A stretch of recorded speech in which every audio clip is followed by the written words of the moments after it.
कल एक महिला रोती रोती हमारे ऑफिस में आई।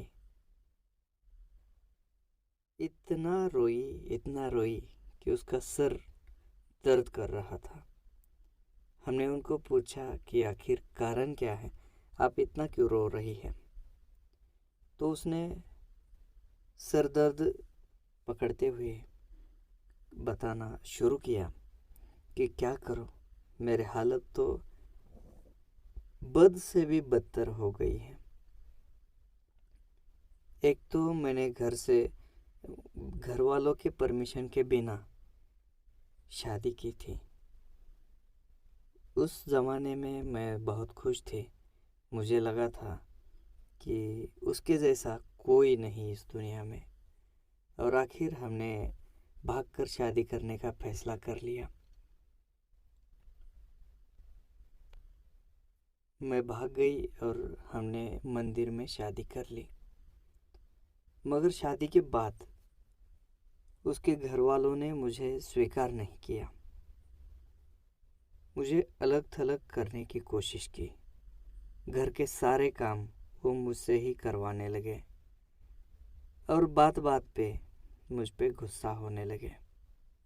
मेरा पति मुझसे दूर था तो मैं फ़ोन पे उससे बात करती थी और ज़्यादा मिलना हमारा होता नहीं था। इसी बीच मैं प्रेग्नेंट हो गई। कुछ महीने में बच्चा बच्चा होने वाला था और मैं खुश थी।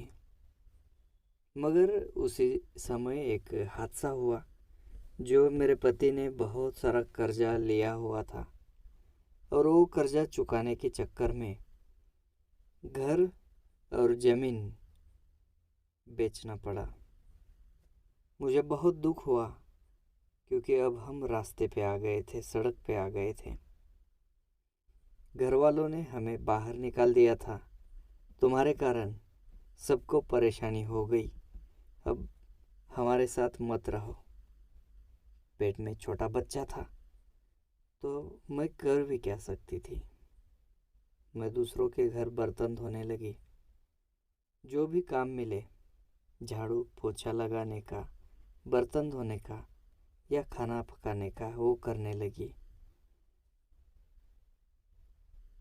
मगर मेरे पति कुछ काम ही नहीं करते थे।